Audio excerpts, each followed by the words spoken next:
un voleur s'introduit dans une luxueuse maison, mais alors qu'il est occupé à voler l'argenterie, il remarque quelque chose d'étrange, il y a des photos de lui sur les murs. Même s'il ne l'avait jamais dit à Johnny le Fou, Dylan avait peur. C'était la première fois qu'il entrait seul par effraction dans une maison, même s'il avait participé à de nombreux autres braquages à Atlantic City avant de venir en Floride. Comme beaucoup d'enfants des rues et de fugueurs, il avait commencé à faire du stop vers le sud dès qu'il faisait froid.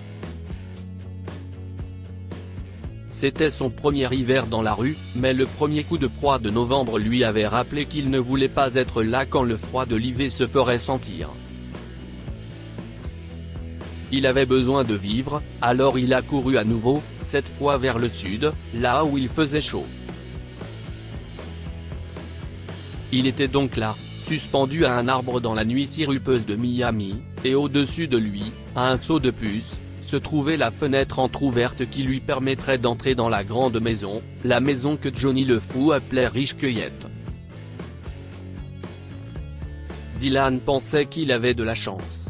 Il était mince et rapide, et pas stupide, et à seulement 13 ans, il avait encore beaucoup d'années devant lui avant de ne plus être utile à des types comme Johnny le Fou.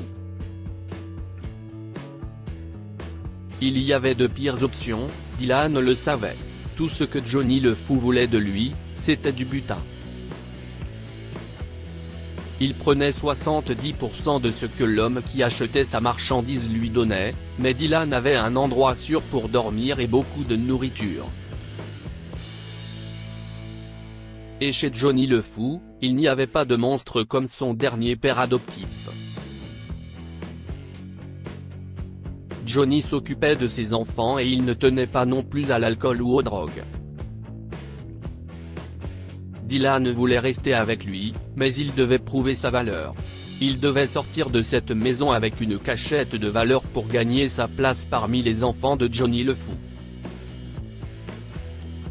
Dylan s'est élancé vers la fenêtre et s'est accroché au rebord. Il s'est hissé par-dessus et est tombé tranquillement dans la pièce derrière la fenêtre ouverte. Il s'est accroupi sur le sol pendant un long moment et a écouté.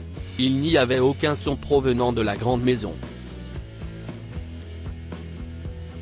Elle était vide, comme Johnny le Fou l'avait promis. Dylan se déplaça à pas feutrés jusqu'à la pièce suivante.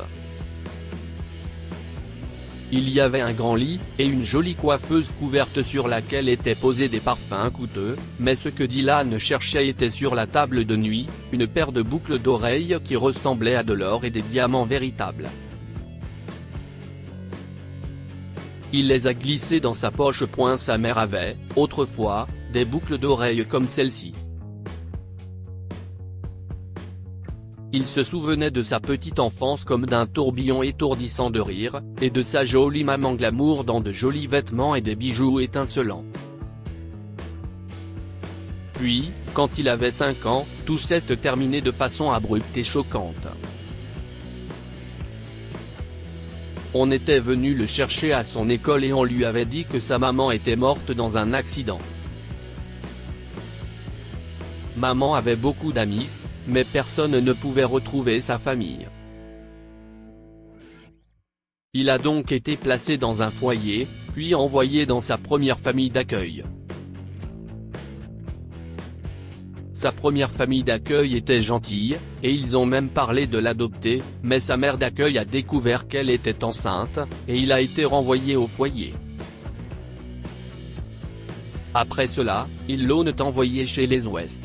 Au début, Dylan pensait qu'il était plutôt cool. Monsieur West l'a emmené pêcher et lui a appris à faire du vélo, et Madame West faisait les meilleurs cookies. Mais quelque chose a changé, et Dylan a su ce qui se passait. Il avait entendu des histoires des autres enfants du foyer, alors avant que West n'agisse, Dylan a fait son sac à dos et s'est enfui. Et le voilà descendant sur la pointe des pieds un escalier dans une luxueuse maison au bord de l'eau à Miami, se préparant à voler de l'argent à des gens riches. Ce n'est certainement pas ce que maman aurait voulu pour moi, a pensé Dylan avec amertume. Si maman avait vécu, peut-être qu'il aurait été dans une maison comme celle-ci. Dylan regarda l'énorme salon avec sa cheminée géante, qui a besoin d'une cheminée à Miami ? Et son regard est attiré par une photo sur le mur. Elle montrait une charmante femme souriante, aux longs cheveux noirs soufflés par le vent, tenant un enfant dans ses bras. Le bambin portait un chapeau des Giants et tenait dans ses bras un dinosaure Versal. Dylan connaît ce sale dinosaure, il connaissait cet enfant, et la jolie femme aux cheveux noirs. C'était son jouet préféré quand il était un tout petit bébé, cette femme était sa mère, et il était cet enfant. Le sac qu'il tenait avec les affaires qu'il avait prises à l'étage est tombé sur le sol en faisant un grand bruit. Il a remarqué une deuxième photo, celle de sa mère et de la sienne, juste un peu plus vieux. Il y avait une douzaine de photos. Son enfance jusqu'à sa 5e année était étalée sur ses murs. Qu'est-ce que c'est ? S'est-il entendu dire. Puis il y a eu un léger bruit derrière lui et il s'est retourné. Une grande dame élégante se tenait là, le regardant fixement, tenant son sac à main. « Qui êtes-vous » lui a-t-il demandé. « Qu'est-ce que c'est que ça ?» « Eh bien, jeune homme, » dit la femme calmement. « Je suis la propriétaire de cette maison, où nous nous trouvons. Qui êtes-vous, et que faites-vous ici ?» Dylan essayait toujours de faire face aux photos sur les murs. Ceci. Ces photos. Où avez-vous eu ces photos ? Elles sont à moi. Ce sont des photos de ma fille et de mon petit-fils, dit doucement la femme. Ma fille est décédée, et mon petit-fils a disparu. Si moi, a crié Dylan. Si ma mère, si Olobolo et si moi. Comment connaissez-vous le nom du dinosaure ? Demande la femme, s'avançant et attrapant le bras de Dylan. Comment le saviez-vous ? C'était mon dinosaure, a répondu Dylan. C'était le mien, alors bien sûr que je connais son nom. La femme s'accrochait à Dylan et fixait son visage. Comment tu t'appelles ? Dis-moi ton nom. Je suis Dylan, Dylan Ryan Hardy. Et puis la femme l'a serré dans ses bras et a pleuré et l'a embrassé et a appelé son nom encore et encore. S'il vous plaît, a dit Dylan. S'il vous plaît, qui êtes-vous ? Qu'est-ce qui se passe ? Je suis ta grand-mère, chérie, a dit la femme.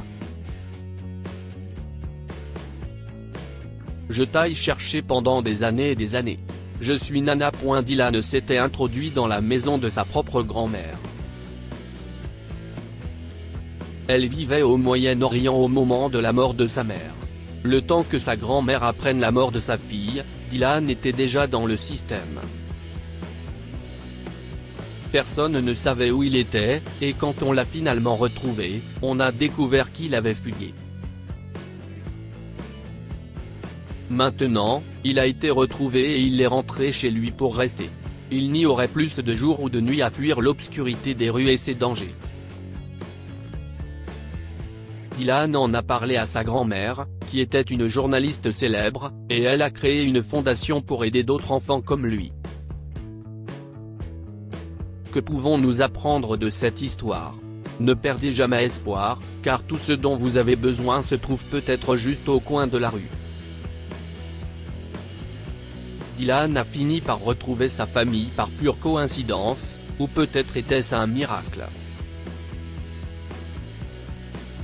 Même l'acte le plus sombre peut se terminer en bien. Dylan s'est introduit dans cette maison pour voler mais a fini par retrouver sa grand-mère. Partagez cette histoire avec vos amis. Elle pourrait égayer leur journée et les inspirer.